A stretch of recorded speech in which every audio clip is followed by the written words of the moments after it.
Pénurie alimentaire, un nombre croissant de réfugiés, un pays las de la guerre.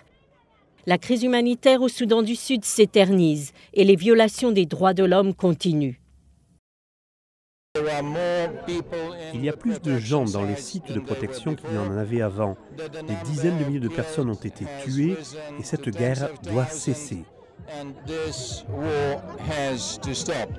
Ivan Simonovic, le sous-secrétaire général des Nations Unies aux droits de l'homme, est arrivé au Soudan du Sud cette semaine pour rencontrer les dirigeants nationaux et discuter de la paix fragile du pays et se rendre compte des dégâts.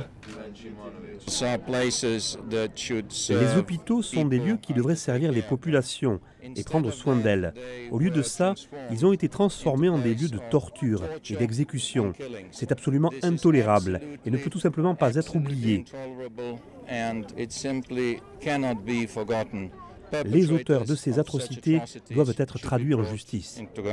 La violence dans ce pays africain fait rage depuis décembre 2013, tuant des dizaines de milliers de personnes, en laissant 6,4 millions dans l'insécurité alimentaire et entraînant le déplacement de près de 2 millions d'autres. De retour à New York, après avoir visité les pays d'Afrique de l'Ouest touchés par le virus Ebola, l'un des principaux responsables humanitaires de l'ONU a décrit la situation de l'épidémie.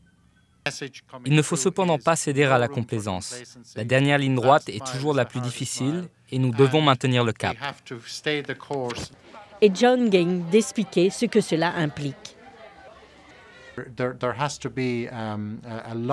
Dans cette nouvelle phase, beaucoup d'efforts maintenant doivent être accordés à l'éradication de cette pratique pour arriver à 0 cas dans tous les pays touchés. Tout d'abord en gardant les communautés motivées, car elles sont la clé. Ensuite, il faut savoir où et quand les personnes sont tombées malades et faire en sorte qu'elles viennent se faire soigner. Il a également décrit le rôle que va jouer la branche humanitaire des Nations Unies, l'OCHA, pour s'assurer que tout se passe comme prévu. Un rétablissement de la situation est nécessaire et de notre côté, nous devons jouer notre rôle en soutenant nos partenaires humanitaires, les ONG internationales et des agences de l'ONU au cours de la prochaine phase.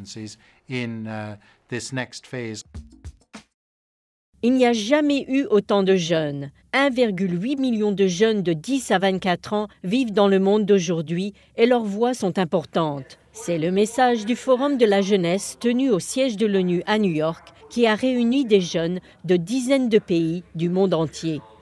Cette année, l'ONU s'engage dans une nouvelle série d'objectifs pour rendre le monde plus sûr, plus écologique et plus équitable.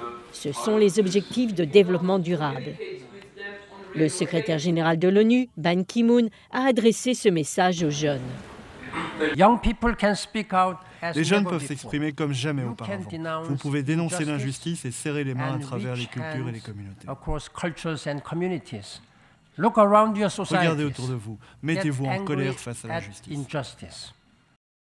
L'ONU prévoit d'adopter son agenda pour le développement post-2015 ou ODD en septembre prochain.